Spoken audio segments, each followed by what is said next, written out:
स्वागत है आपका एक बार फिर से। और हमारे साथ जो मेहमान जुड़े हैं उनसे जो ताज़ा घटनाक्रम चल रहा है उसको हम समझने की कोशिश अभी कर रहे हैं। AK जैन साहब यहाँ स्टूडियो में हैं, SP मित्तल साहब वरिष्ठ पत्रकार जाने माने ब्लॉगर हैं, आप अजमेर से जुड़ रहे हैं हमारे साथ, और सुरेश जैन साहब जुड़े हुए हैं विश्लेषक हमारे साथ। अभी सुरेश जैन साहब, आप मेरी आवाज़ सुन पा रहे हैं ना? AK जैन साहब ने इस बात का खुलासा किया कि ये डिस्क्रिटरी पावर जो है गवर्नर के, उसके तहत सत्र बुलाया जाना नहीं आता है। तमाम दूसरी चीज़ें होंगी जो उनके विवेकाधीन होंगी, लेकिन ये शायद उनमें नहीं है। तो क्या ये वैसी स्थिति है कि, बहुत आम सरल भाषा में मैं आपसे पूछ रहा हूँ कि बिल्स जो होते हैं वो राज्यपाल के पास या राष्ट्रपति के पास केंद्र में भेजे जाते हैं, वो उन्हें लौटा सकते हैं, दोबारा लौटा सकते हैं, लेकिन तीसरी बार उनको उसको एंडोर्स करना ही पड़ता है। क्या ऐसी स्थिति सत्र बुलाए जाने के मामले में कोई प्रक्रिया बनी हुई है? नहीं, सत्र बुलाए जाने के संबंध में उस तरह की प्रक्रिया नहीं है, लेकिन ये एक स्थापित परंपरा रही है और संविधान के अनुरूप भी है कि मंत्रिपरिषद या मुख्यमंत्री सत्र बुलाने की सिफारिश करते हैं तो उसे राज्यपाल द्वारा अक्षर से स्वीकार किया जाता है और उसके अनुरूप ही सदन बुलाया जाता है। मुख्यमंत्री राय देने से पहले विधानसभा अध्यक्ष से उनकी सुविधा अनुसार तारीखों के बारे में जानकारी कर लेते हैं कि वो तारीखें अध्यक्ष को सूट कर रही है अथवा नहीं है। इसके अलावा बहुत सारी ऐसी स्थितियाँ आती है जब राज्यपाल स्वयं भी सत्र बुला सकते हैं। जैसे यदि मुख्यमंत्री के पास बहुमत नहीं है और राज्यपाल की संतुष्टि हो जाए तो वो निर्देश दे सकते हैं कि आपको विधानसभा का सत्र बुलाना है। उसमें मंत्रिपरिषद की राय की आवश्यकता नहीं है। इसके और एक अवसर तब आता है जब 6 महीने तक विधानसभा का सत्र मंत्रिपरिषद ना बुलाए, तो उस स्थिति में भी राज्यपाल स्वयं भी सत्र आहूत करने का निर्देश मुख्यमंत्री को दे सकते हैं। उसके अलावा कभी भी ऐसी परिस्थिति नहीं बन सकती जब राज्यपाल सत्र स्वयं बुला ले या मंत्रिपरिषद की राय आए तो उस राय से ना इत्तेफाकी रखें। एक बात जरूर है कि यदि राज्यपाल को किन्हीं तारीखों में कोई ऐतराज है तो वो अपनी तरफ से नई तारीख मुख्यमंत्री को सुझा सकते हैं, लेकिन यदि मंत्रिपरिषद उन तारीखों को स्वीकार नहीं करता और अपनी बताई हुई तारीखों पर ही अड़ा रहता है तो राज्यपाल के लिए बाध्यकारी है कि वो उन्हीं तारीखों को विधानसभा का सत्र बुलाए। इस संबंध में एक पुस्तक है, कोल एंड सकदर उसके लेखक है, संसदीय प्रक्रिया के संबंध में, जो सभी विधानसभाओं में बाइबल के रूप में प्रचलित है और उसके उद्धरण, उसके निष्कर्ष सभी विधानसभाओं में रूलिंग में बड़े काम आते हैं।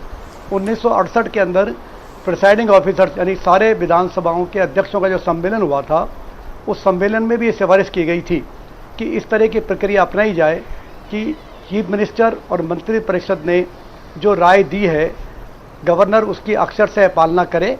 यदि गवर्नर को कोई तारीखों के बारे में ना इत्तेफाकी है तो एक बार मुख्यमंत्री से रिक्वेस्ट कर ले, लेकिन अगर ऐसा नहीं होता है तो उन्हें मंत्रिपरिषद की राय मानना कंपलसरी होगा। और अब तक की जो स्थापित परंपराएं हैं उनके अनुसार राज्यपालों ने, चाहे कोई भी राज्यपाल पद पर रहे हों, संपूर्ण भारत में इसकी पालना की है। एक उदाहरण पश्चिम बंगाल का ऐसा जरूर मिलता है, जब 15-20 मंत्रिपरिषद के सदस्यों ने गवर्नर से कहा कि हमारे मुख्यमंत्री में विश्वास नहीं है, और गवर्नर ने मुख्यमंत्री को कहा कि आप विधानसभा का सत्र बुलाइए। मुख्यमंत्री ने कहा, स्पीकर ने कहा कि नहीं, जो डिसाइडेड डेट है उसी डेट को दिसंबर में हम सेशन बुलाएंगे। तो राज्यपाल ने एक कठोर निर्णय लेते हुए मंत्रिपरिषद को बर्खास्त कर दिया, लेकिन वो निर्णय भी राज्यपाल द्वारा अल्पमत को देखते हुए निर्णय किया गया था। ऐसा कभी नहीं हुआ जब बहुमत पर कोई शंका हो। आज की तारीख में ना बीजेपी ने कोई शंका प्रकट करी है, न किसी अन्य गुट ने करी है, न राज्यपाल ने करी है। ऐसी स्थिति में मंत्रिपरिषद के निर्णय को मानना राज्यपाल के लिए बाध्यकारी है। वो जहाँ तक लीगल, आज एक रोमांच और पैदा हुआ।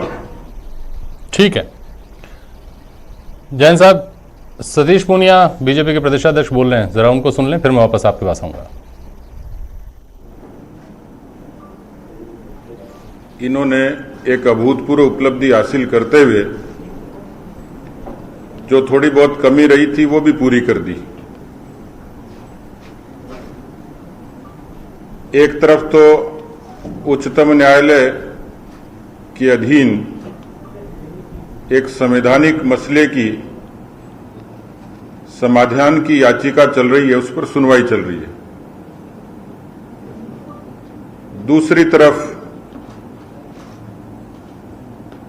पिछले दिनों अपनी वाणी और लेखनी से अपने आप को पाक साबित करते हुए जिस तरीके से माननीय प्रधानमंत्री, माननीय गृह मंत्री और भारतीय जनता पार्टी पर आरोप लगाते लगाते अभी ये भी निस्तारण हुआ नहीं कि पूर्व उप मुख्यमंत्री कौन से दल में हैं, बावजूद उसके जिस भाषा का इस्तेमाल हुआ सब आपने देखा। आज इस पत्रकार वार्ता में हमारे माननीय नेता प्रतिपक्ष और उपनेता प्रतिपक्ष वर्तमान परिस्थितियों पर अपनी बात रखेंगे ही, लेकिन मुझे ताज्जुब हुआ कि राजस्थान के मुख्यमंत्री ने जिस भाषा का इस्तेमाल किया और जो शब्द इस्तेमाल किए वो किसी प्रदेश का मुख्यमंत्री या गृह मंत्री नहीं कर सकता, मर्यादा नैतिकता के नाम पर भी और कानूनन भी। जिस तरीके से राजभवन में धरने का नाटक चल रहा है, क्या वो फोर्स कर सकते हैं राज्यपाल महोदय को? किस विधान में है कि किसी दल के नेता के अगुवाई में उनके दल के विधायक महामहिम राज्यपाल को, जो किसी राज्य के सबसे बड़े संवैधानिक प्रमुख हैं, उनको इस बात के लिए फोर्स किया जा सकता है? और किस भाषा में ये कहा कि यदि ऐसा नहीं किया तो राजस्थान की जनता राजभवन को घेर लेगी। ये शब्द उन्हीं के हैं और पूरे प्रदेश और देश ने सुना है। और इस लफ्ज के बाद में खुद गृह मंत्री, जिनको कानून व्यवस्था को बनाए रखने की जिम्मेवारी है, वो खुद अपराधी साबित हो जाते हैं। जिस तरीके का उत्प्रेरण किया उन्होंने कि यदि इस तरीके से ये कृत्य नहीं हुआ तो राजस्थान की 8 करोड़ जनता राजभवन को घेर लेगी। ऐसे कई कानूनी प्रावधानों में इस बात का उनको जवाब देना पड़ेगा। एक तरीके से खुद गृह मंत्री और मुख्यमंत्री ने यह आपराधिक कृत्य किया है। उन्होंने आपदा प्रबंधन के नियमों का भी उल्लंघन किया है और अपराध संहिता के, भारत के आईपीसी के अनेक प्रावधानों का उल्लंघन करते हुए खुद वो अपराधी के कटघरे में खड़े हो गए हैं। आपदा प्रबंधन की धारा 2005 की धारा 51 में बाधा डालने के लिए इस तरीके के कृत्य में वो शरीक हुए। आप एक तरफ डिजास्टर मैनेजमेंट के एक्ट को लागू करते हो, होटल में भी उल्लंघन करते हो, और जिस तरीके से दृश्य राजभवन में दिखा, इसी तरीके से आईपीसी की धारा 108 ये दुष्प्रेरण की धारा है, जिसके कारण आपने कुछ लोगों को इस आशय से एक किस्म से भड़काने की कार्रवाई की। इसी तरीके से धारा 124 जिसका उल्लेख बार बार हुआ कि आपने किसी विधिपूर्ण शक्ति का प्रयोग करने के लिए विवश करने या उसका प्रयोग अवरोधित करने के आशय से राज्यपाल या राष्ट्रपति को ऐसे आतंकित, इस तरीके से आतंकित करने का प्रयत्न किया हो। सीधे सीधे इस तरीके से उन पर अनैतिक दबाव डालकर ये काम आपने किया है। 108 का जिक्र मैंने किया कि इस तरीके से सीधे सीधे संवैधानिक प्रमुख के खिलाफ उकसाना, लोगों को राजभवन को घेरने की चेतावनी देना, जहां खुद राज्यपाल महोदय रहते हैं। मुझे लगता है कि जिस तरीके की परिस्थितियां बनी और मुझे इनपुट मिला कि वो अनिश्चितकालीन धरने पर बैठे हैं, ये दृश्य राजस्थान के इतिहास में इस रूप में कभी नहीं हुआ कि राजभवन अखाड़ा बना हो। आपका दोहरा चरित्र है कि इस समय, क्योंकि सुप्रीम कोर्ट में विधायकों की योग्यता के बारे में एक प्रश्न लंबित है। दूसरा, इससे पहले जब फरवरी में सदन अनिश्चित काल के लिए स्थगित हुआ था, उसमें कोरोना के ही मापदंड को ध्यान में रखते हुए आपने उसको सिफारिश की थी और इसलिए सदन स्थगित हुआ था कोरोना की उस ग्रेविटी के कारण। तो कोरोना की संख्या अब तो बढ़ रही है। क्या इस तरह अपनी जिद पूरी करके आप कहीं किसी संवैधानिक संस्था के प्रमुख को, हमें इस बात पर ऐतराज है। मैं चाहूंगा कि माननीय हमारे नेता प्रतिपक्ष भी आपके बीच में अपनी बात रखेंगे। मेरे को ऐसा लगता है कि मुख्यमंत्री स्वयं अपने जाल में फंस करके प्रारंभ से लेकर अब तक निकलने का कोई रास्ता नहीं मिला और जो आज रास्ता ढूंढा है वो एक तरह से इस गरिमामय पद को गिराने वाला ही देश में साबित होगा, ये मेरा मंतव्य है। इनको किसने कहा कि आप चीफ व्हिप को भेजो स्पीकर के पास और जाकर के रात को अपनी दरखास्त लगाओ कि ये सब लोग अयोग्य हैं। रात को दफ्तर खुला करके लोगों के घर पर 1 बजे चस्पा करने की जरूरत क्या पड़ी? और उसके कारण से जो हाईकोर्ट का काम शुरू हुआ और हाईकोर्ट के कारण से जो कुछ भी निर्णय 24 के होने के लिए जो डायरेक्शन दिए थे उसको लेकर के स्वयं स्पीकर साहब सुप्रीम कोर्ट में गए।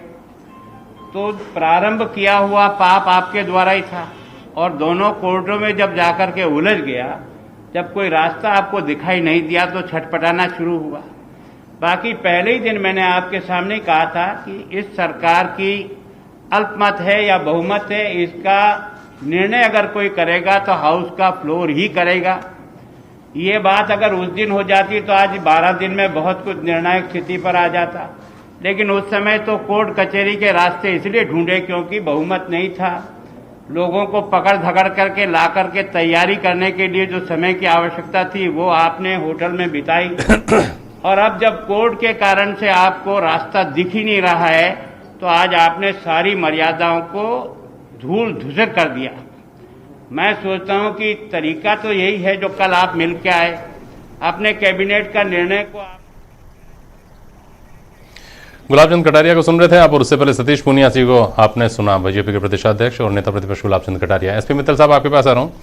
ये जो आज सत्ता खेमे की तरफ से 2-3 नेताओं के बयान आए, पहले तो मुख्यमंत्री खुद बोले, उसके बाद जो उन लोगों ने कहा, घेराव की जो बात थी, क्या जो कुछ उत्साही राजनीतिक विश्लेषक ये कह रहे हैं कि इससे तो राष्ट्रपति शासन तक लगाया जा सकता है?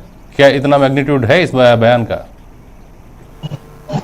नहीं जेपी जी, मेरा ये मानना है कि राष्ट्रपति शासन वाली बात तो शायद अभी राजस्थान में अभी उत्पन्न नहीं हुई है, मतलब वो हालात भी नहीं बने हैं। लेकिन ये बात अपने आप में महत्वपूर्ण है कि मुख्यमंत्री जो राजस्थान के गृह मंत्री भी हैं, यदि वो ये कहते हैं कि जनता राजभवन का घेराव कर लेगी तो मुझे लगता है शायद ये एक मुख्यमंत्री के लिए उचित नहीं है ये बात कहना।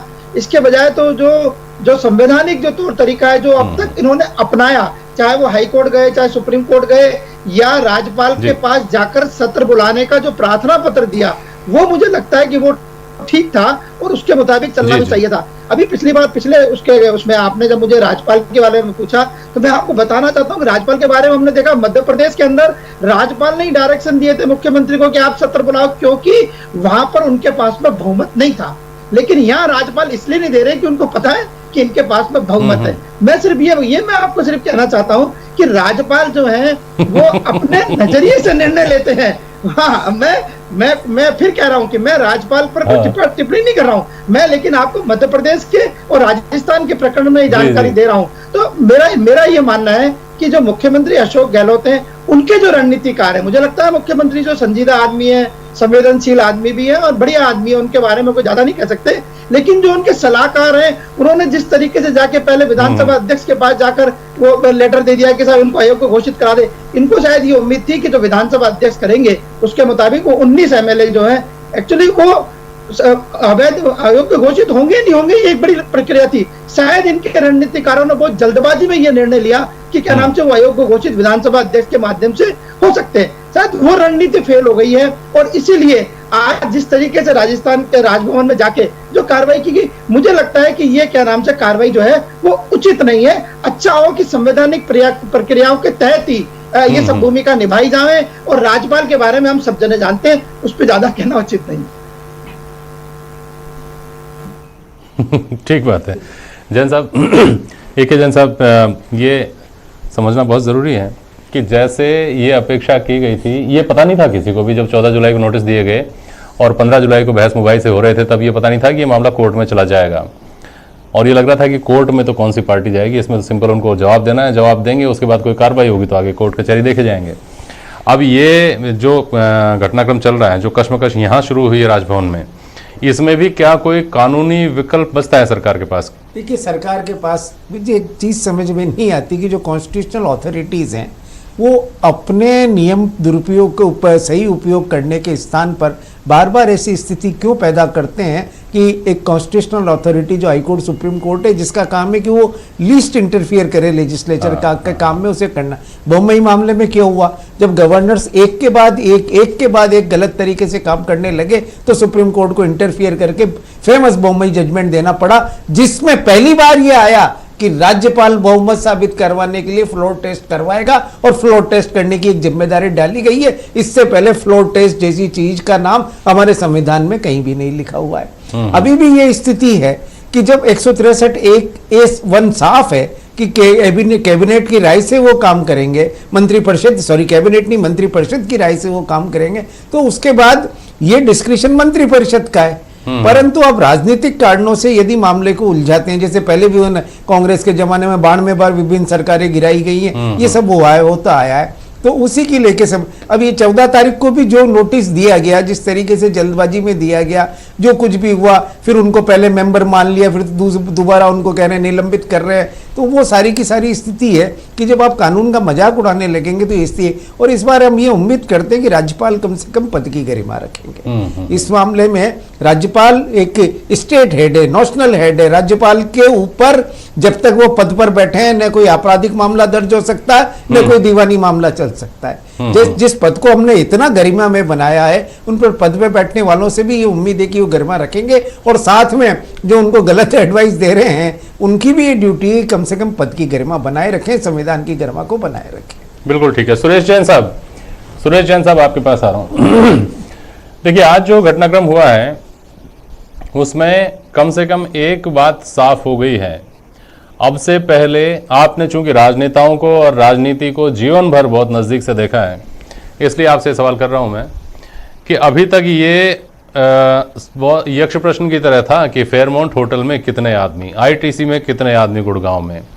आज पहला जो तिलिस्म का जो पहला ताला है वो खुल गया है कि फेयरमाउंट में कितने आदमी सामने आ गए, और सामने आ गए नहीं, राजभवन पहुंच के राज्यपाल के सामने औपचारिक रूप से उनकी परेड हुई नहीं हुई, लेकिन मीडिया के जरिए आवाम के बीच में पब्लिक डोमेन में ये बात पहुंच गई कि अशोक गहलोत के पास सफिशिएंट नंबर्स हैं। भले ही गिना नहीं गया हो तो भी लोगों ने ये मान लिया कि जब लेकर आए और सबके सामने उतर कर गए, इसका मतलब ये मैजिक फिगर से ज़्यादा आदमी इनके पास हैं। तो ये एक मनोवैज्ञानिक बढ़त जैसी स्थिति में दिखाई देती है क्या सत्ता कैंप जो है वो? हाँ, बिल्कुल मनोवैज्ञानिक बढ़त तो इस मामले में कांग्रेस को या गहलोत साहब को प्राप्त हो ही गई है, और उनके पास बहुमत है। ये बात इससे लगातार सिद्ध हो रही थी कि बीजेपी ने या पायलट गुट ने कभी भी ये डिमांड नहीं करी कि सत्र बुलाया जाए और फ्लोर टेस्ट किया जाए या और किसी तरीके से बहुमत साबित किया जाए। अभी जो यक्ष प्रश्न है कि राज्यपाल के सामने जो सत्र बुलाने का मुद्दा लंबित है और वो उसे स्वीकार कर रहे हैं या टाल रहे हैं या कुछ कर रहे हैं, मेरा मानना यह है कि राज्यपाल को अंततः मंत्रिपरिषद की राय को मानना ही होगा। एक बात, अभी जो बात आ रही है कि लीगल राय, तो मैं जहाँ तक समझ रहा हूँ वो लीगल राय इस बात की नहीं ले रहे होंगे कि संविधान के तहत वो सत्र बुला सकते हैं अथवा नहीं बुला सकते, राय मान सकते हैं अथवा नहीं मान सकते। जो अभी महामारी एक्ट लागू है वो सारे भारत पर लागू है और सभी भारत के लोगों को, सभी संस्थाओं को उस नियम की पालना करनी है। तो क्या उस नियम के तहत विधानसभा का सत्र बुलाना उस कानून का उल्लंघन तो नहीं होगा? इस बात की लीगल राय शायद, ये मेरी कल्पना है, शायद राज्यपाल ले रहे होंगे। एक ये भी हो सकता है कि राज्यपाल विधानसभा अध्यक्ष या विधानसभा सचिव से ये पूछे कि उस कानून के तहत सोशल डिस्टेंसिंग का पालन करते हुए विधानसभा का सत्र क्या विधानसभा भवन में बुलाया जा सकता है, आयोजित हो सकता है अथवा नहीं। यदि वो इस बात की जानकारी अगले स्टेप के रूप में करें विधानसभा से, तो मुझे कोई आश्चर्य नहीं होगा, क्योंकि ये भी एक आवश्यक है कि जो भारत में इस समय महामारी का कानून लागू है, उसका उल्लंघन कम से कम राज्यपाल के किसी निर्देश से या वर्तमान मंत्रिमंडल और वर्तमान सदस्यों जिन पर कि कानून लागू करने बनाने की जिम्मेदारी है, उनके द्वारा कोई उल्लंघन हो। बाकी राज्यपाल को मंत्रिपरिषद की राय मानना 100% आवश्यक है। कुछ दिनें, कुछ समय, कुछ घंटों की डिले जरूर हो सकती है, बाकी उन्हें मानना ही होगा। ये स्थापित संवैधानिक परंपराएं भी हैं और संवैधानिक प्रावधान भी हैं। ठीक है सर, चलिए आज का दिन भी पहले लग रहा था कि कोर्ट के ऊपर नजर रहेगी आज दिन भर और कोर्ट से खबरें निकलेंगी, लेकिन सुई घूम गई राजभवन की तरफ। और फिलहाल अभी तक जो खबर है उसके हिसाब से विधायक डटे हुए हैं, गवर्नर हाउस में धरने पर बैठे हुए हैं और ये मांग कर रहे हैं कि सत्र बुलाया जाए, जिसके बारे में अभी स्पष्ट किया सुरेश जैन साहब ने कि वो देर सवेर बुलाना होगा। उससे पहले इस कश्मकश में क्या क्या पड़ाव आते हैं, ये हम लगातार आप तक इससे जुड़े अपडेट्स पहुंचाते रहेंगे। फिलहाल शुक्रिया आप सभी का, नमस्कार।